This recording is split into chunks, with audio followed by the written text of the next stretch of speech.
കളിയും കായിക പരിശീലനവും നടക്കാതെ മട്ടന്നൂർ നഗരസഭയുടെ സ്റ്റേഡിയം. മഴക്കാലത്ത് ചെളിക്കുളമാകുന്ന ഗ്രൗണ്ടിൽ ഇപ്പോൾ കളി നടക്കാതെ വാഹന പാർക്കിങ്ങും ഡ്രൈവിംഗ് പരിശീലനവുമാണ് നടക്കുന്നത്. മികച്ച സ്റ്റേഡിയങ്ങളുടെ കുറവ് മട്ടന്നൂരിന്റെ കായിക വളർച്ചയെ ബാധിക്കുന്നുണ്ട്. ഇതാണ് നഗരസഭാ സ്റ്റേഡിയം.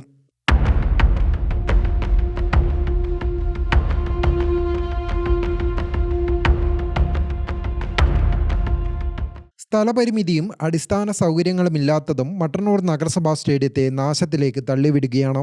കായിക മത്സരങ്ങളും പരിശീലനവും നടത്തുന്നതിനേക്കാൾ വാഹന പാർക്കിങ്ങിനും മറ്റു പരിപാടികൾക്കുമാണ് സ്റ്റേഡിയം കൂടുതലും ഉപയോഗിച്ചു വരുന്നത്.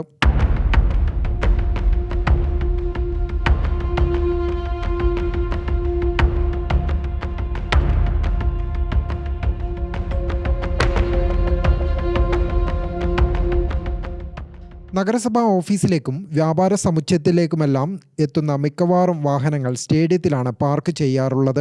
അഗ്നിരക്ഷാ നിലയം നഗരസഭാ കെട്ടിടത്തിൽ പ്രവർത്തിച്ചിരുന്ന സമയത്ത് അഗ്നിരക്ഷാ സേനയുടെ വാഹനങ്ങൾ നിർത്തിയിടുന്നതും ഈ മൈതാനത്തായിരുന്നു. പാർക്കിങ്ങും മറ്റു പരിപാടികൾ നടത്തുന്നതുമൊക്കെയാണ് മൈതാനം ഈ അവസ്ഥയിലാകാൻ കാരണം. ഫുട്ബോൾ ജില്ലാതല തെരഞ്ഞെടുപ്പും ടൂർണമെൻറ്റുകളുമൊക്കെ നഗരസഭയുടെ മൈതാനത്ത് ഇടയ്ക്ക് നടക്കാറുണ്ട്.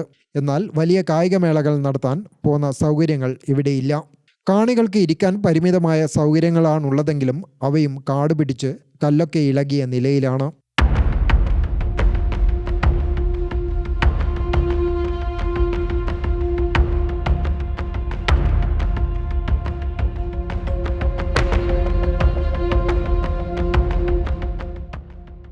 മഴക്കാലമായാൽ സ്റ്റേഡിയം ചെളിക്കുളമായി മാറുന്ന അവസ്ഥയാണ്.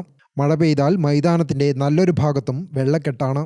വിമാനത്താവള നഗരമായ മട്ടന്നൂരിൽ അന്താരാഷ്ട്ര തലത്തിലുള്ള മത്സരങ്ങൾ നടത്താൻ കഴിയുന്ന സ്റ്റേഡിയങ്ങൾ അത്യാവശ്യമാണ്.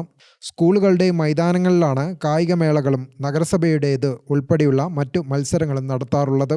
വോളിബോളിലും മറ്റും മികച്ച താരങ്ങളെ വാർത്തെടുത്ത പാരമ്പര്യമുള്ള മട്ടന്നൂരിന് കായിക രംഗത്ത് കൂടുതൽ വികസന പദ്ധതികൾ ആവശ്യമാണ്.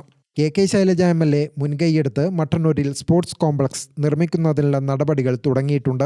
ബാസ്കറ്റ്ബോൾ, വോളിബോൾ, ബാഡ്മിൻ്റൺ കോർട്ടുകൾ, ഫിറ്റ്നസ് സെന്റർ, നടപ്പാത, 2600 പേർക്ക് ഇരിക്കാവുന്ന സ്റ്റേഡിയം എന്നിവയാണ് നിർമ്മിക്കാൻ ഉദ്ദേശിക്കുന്നത്.